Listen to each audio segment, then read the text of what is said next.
Hello दोस्तों, आप सभी को गुलाब जामुन जैसी मीठी मीठी नमस्कार। और उसी के साथ आप लोगों का स्वागत है आईपीओ के लव ट्रायंगल शो में। एक और मेन लाइन आईपीओ आ रहा है गो डिजिट जनरल इंश्योरेंस का, जिसके बारे में हम आज इस रिव्यू वीडियो में इस कंपनी का पूरा कच्चा चिट्ठा खोलने वाले हैं, बेसिक से लेके एडवांस तक। काफी चर्चा में ये आईपीओ बना हुआ है। रीजन क्योंकि इस आईपीओ में कुछ स्टेक विराट कोहली सर और अनुष्का मैम का भी होने वाला है, जिसकी वजह से जहां पर इस आईपीओ में थोड़ी सी गर्मा गर्मी माहौल चल रहा है। बाय द वे उनका स्टेक है, लेकिन उस स्टेक के चक्कर में हम कंपनी की पूरी इंफॉर्मेशन जो भी इनकी होने वाली है बेसिक से लेके एडवांस तक, उसको नजरअंदाज नहीं कर सकते हैं, जो हमारे लिए सबसे इंपॉर्टेंट होने वाला है। अब अगर हम कंपनी की स्टार्टिंग में बात करते हैं, तो अगर मैं स्टार्टिंग में अपने पर्सनल डिसीजन की बात करूं फॉर एजुकेशन पर्पस, तो एक ऐसा आईपीओ होने वाला है जिसमें मैं ज्यादा इंटरेस्टेड नहीं होने वाला हूं। मतलब कि एटलीस्ट मैं इसको एचएनआई कैटेगरी से तो अप्लाई करूंगा ही नहीं। अगर मुझे ये आईपीओ अप्लाई करना भी हुआ तो सिर्फ और सिर्फ रिटेल कैटेगरी में अप्लाई करूंगा, बीइंग ए अग्रेसिव होकर और बीइंग ए डिफेंसिव होकर मैं इस आईपीओ को इजीली अवॉइड करने की कोशिश करूंगा, क्योंकि यहाँ पर काफी दिक्कतें होने वाली हैं जिसे हम स्टडी आउट करने की कोशिश करेंगे। बट सेगमेंट ऐसा है जिसे हमें लिस्टिंग पर्सपेक्टिव और लॉन्ग टर्म पर्सपेक्टिव दोनों नजरियों से देखना पड़ेगा, और दोनों नजरियों से हम इस आईपीओ के बारे में डिस्कस करने की कोशिश करेंगे। और अगर एक्सटर्नल फैक्टर्स जैसे कि एंकर लिस्ट या फिर क्वालिफाइड का कितना सब्सक्रिप्शन जो हमें देखने को मिल जाएगा, क्योंकि अगर कंपनी की बात करते हैं, सेगमेंट की बात करते हैं, तो वहां पर ये दोनों तो इसमें इंटरेस्टेड होने वाले हैं, क्योंकि इनका काफी ज्यादा पीरियड लॉन्ग टर्म का होता है। सेकेंडली, मार्केट का मूड माहौल कैसा रहता है। थर्ड, एचएनआई में सब्सक्रिप्शन कैसी देखने को मिलती है, और उसी के साथ साथ इस आईपीओ की डिमांड कैसी रहती है। उसके बेस पर जो भी मेरा फाइनल डिसीजन होगा, मैं आप लोगों को टेलीग्राम चैनल पर अपडेट कर दूंगा। टेलीग्राम चैनल का लिंक आपको डिस्क्रिप्शन में मिल जाएगा, और इसे ज्वाइन कर लीजिएगा। आईपीओ के रिलेटेड हर चीज आपको वहां पर प्रोवाइड कर दी जाती है। और उसी के साथ साथ आप लोगों को म्यूचुअल फंड में या इंश्योरेंस सेगमेंट में कोई भी हेल्प की रिक्वायरमेंट है, या आप चाहते हैं कि being a mutual fund distributor हम आपका पैसा मैनेज करने में आपकी हेल्प करें, चाहे वो एसआईपी हो, एसटीपी हो, एसडब्ल्यूपी हो, बूस्टर एसटीपी हो, या लमसम अमाउंट हो, तो आपको डिस्क्रिप्शन में मेरा फोन नंबर मिल जाएगा। आप मुझसे कांटेक्ट कर सकते हैं, आपकी क्वारी को जल्दी से जल्दी सॉल्व कर दिया जाएगा।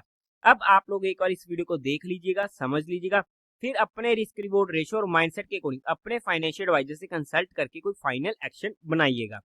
अब अगर हम कंपनी की बेसिक डिटेल्स की बात करते हैं, तो काम के बारे में आई नो कि सबको मालूम होगा, क्योंकि हर किसी ने इंश्योरेंस वगैरह करवाया भी होगा। अगर किसी ने हेल्थ इंश्योरेंस नहीं करवा रखा, तो एटलीस्ट उनके पास कोई ना कोई तो व्हीकल होने वाला है जिसका तो हमने इंश्योरेंस करवा रखा होगा।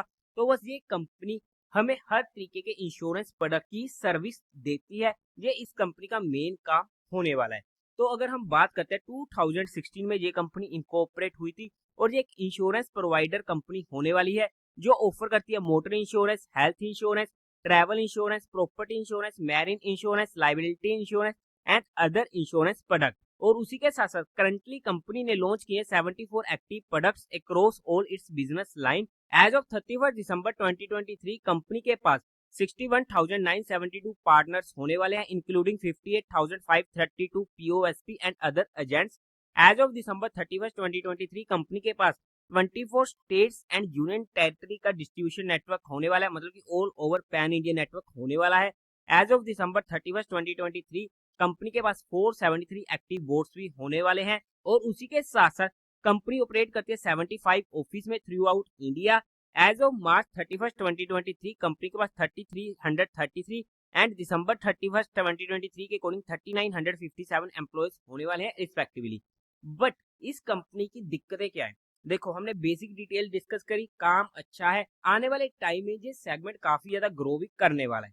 बट आज के टाइम में इस कंपनी में दिक्कत क्या है? तो अगर हम बात करते हैं इस कंपनी का मार्केट शेयर, वो ऑलमोस्ट 2% का है across all over the industry of insurance segment. यहाँ पर मेजर पोर्शन, तो मेजर स्टेक की अगर हम बात करते हैं, तो वो ऑब्वियसली एलआईसी होने वाली है। बट आज के टाइम पर इस कंपनी के पास काफी कम मार्केट शेयर होने वाला है। ऑब्वियसली कंपनी को ज्यादा टाइम नहीं हुआ है आए को, और इतनी बड़ी इंडस्ट्री में थोड़ी थोड़ी करके ही जगह बनेगी एकदम से पूरा का पूरा कि हम किसी और कंपनी के कस्टमर्स को भी हड़प ले, वो काफी ज्यादा डिफिकल्ट होता है। तो ऐसे में धीरे धीरे यहाँ पर कंपनी ग्रो करेगी, उसमें कोई भी दिक्कत नहीं होने वाली है। सेकंड दिक्कत अगर हम बात करते हैं इसकी फाइनेंशियल में, हम स्टडी आउट करने की कोशिश करेंगे। बट अगर हम बाकी कंपनी से देखते हैं, तो काफी छोटी साइज की ये कंपनी होने वाली है।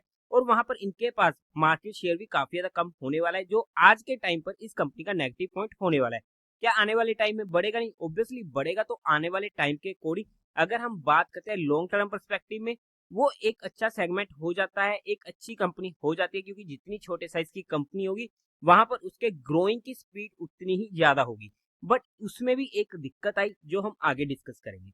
अब अगर हम कंपनी के टेंटेटिव टाइम टेबल की बात करते हैं तो 15 मई को जो आईपीओ ओपन होगा, 17 मई को क्लोज होगा, अलॉटमेंट होगी 21 मई को, रिफंड मिलने शुरू हो जाएंगे 22 मई से, आपके अकाउंट में क्रेडिट हो जाएंगे शेयर इफ फ्लोटेड 22 मई को, टेंटेटिव लिस्टिंग डेट होने वाले 23 मई की, फेस वैल्यू रहेगी 10 रुपीज पर शेयर की, प्राइस बैंड रहेगा 258 से 272 रुपीज पर शेयर का, 55 शेयर्स का एक करोड़ होने वाला है, टोटल इशू साइज है 2614 करोड़ का, यहाँ पर फ्रेश इशू होगा 1125 करोड़ का और बाकी रिमेनिंग 1489.65 करोड़ का होने वाला है ओएफएस, यानी कि जहां पर प्रमोटर्स अपनी हिस्सेदारी बेचकर निकलने वाले हैं।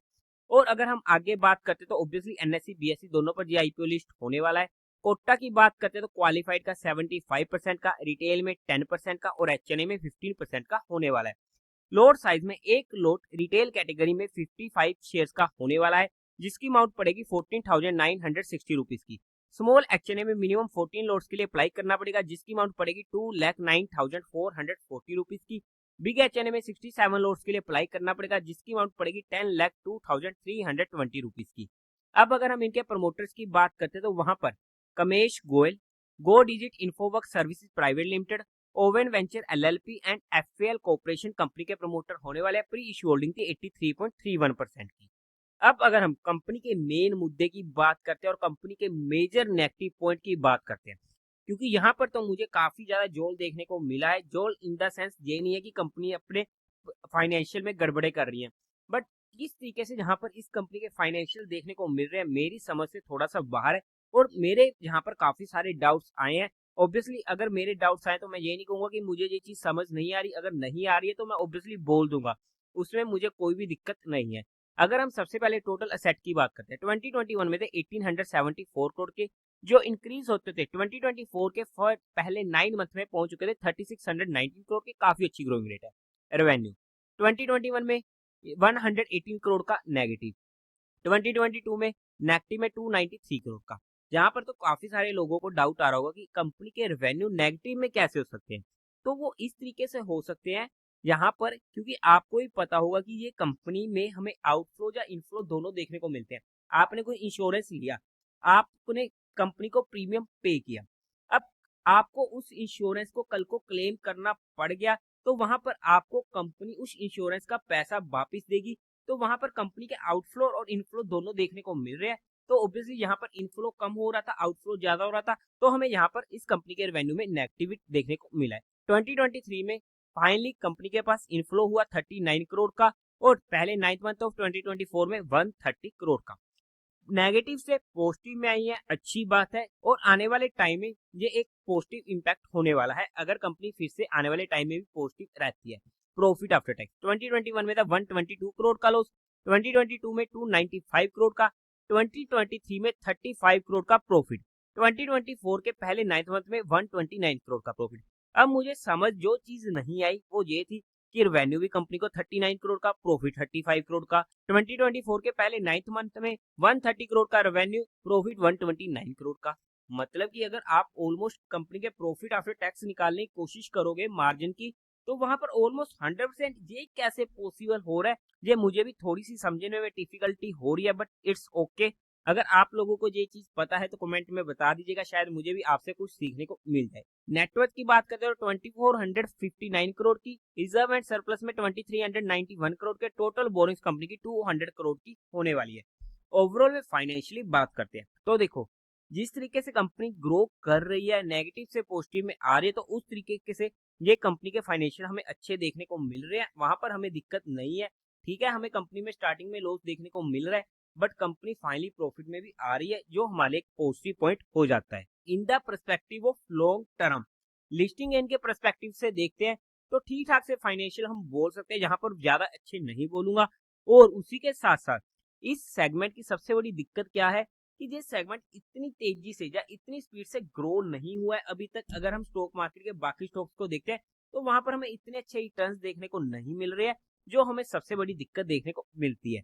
अब अगर हम बात करते हैं आगे, यानी कि कंपनी के ऑब्जेक्टिव की क्यों आ रहा है ये आईपीओ, तो वहां पर इनको एग्जिस्टिंग बिजनेस एक्टिविटीज को अंडरटेक करना है। सेकेंडली, इनको बेनिफिट लिस्टिंग के फायदे चाहिए, जिससे कंपनी की ब्रांड इमेज पर भी इफेक्ट पड़ेगा।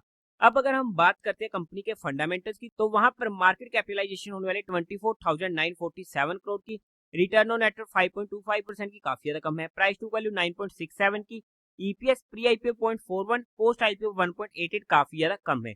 पीई की बात करते हैं, प्री आईपीओ 670 की, पोस्ट आईपीओ 145 की। फंडामेंटली अगर हम चेक करते हैं तो फंडामेंटल हमें यहाँ पर इतने अच्छे देखने को नहीं मिल रहे हैं। अगर हम पीयर टू पीयर कंपटीटर्स में जाकर चेकआउट करते हैं, तो the new India assurance company, जिसका पीए 38.47 का, स्टार हेल्थ जिसका पीए 53.79 का, आईसीआईसी लोम्बार्ड जिसका पीए 48 का।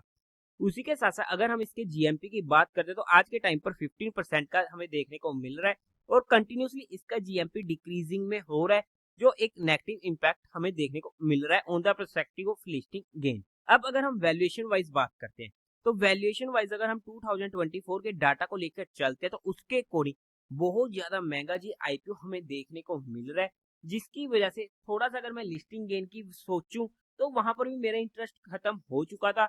और अगर मैं लॉन्ग टर्म के पर्सपेक्टिव से सोचूं, तो वहां पर अगर मैं देखूं कि आने वाले टाइम में मुझे ये शेयर सस्ता देखने को मिल सकता है, मिलेगा या नहीं मिलेगा वो अलग बात है, बट वैल्यूएशन को ध्यान में रखते हुए जब इसकी वैल्यूएशन नॉर्मल होएगी, तो वहां पर हमें सस्ता देखने को मिल सकता है। तो वहां पर मैं लॉन्ग टर्म पर्सपेक्टिव में जाने से पहले सोचने की कोशिश करूंगा, बट क्योंकि मैं किसी भी आईपीओ में लॉन्ग टर्म पर्सपेक्टिव नहीं जाता हूं, बट ये सेगमेंट ऐसा था, इसलिए मैंने यहाँ पर डिस्कस करने की कोशिश करी है।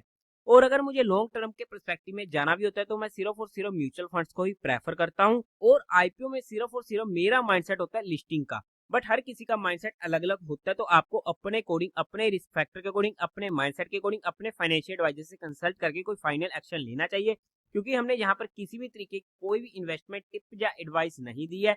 हमने सिर्फ कंपनी को education and learning perspective study किया है।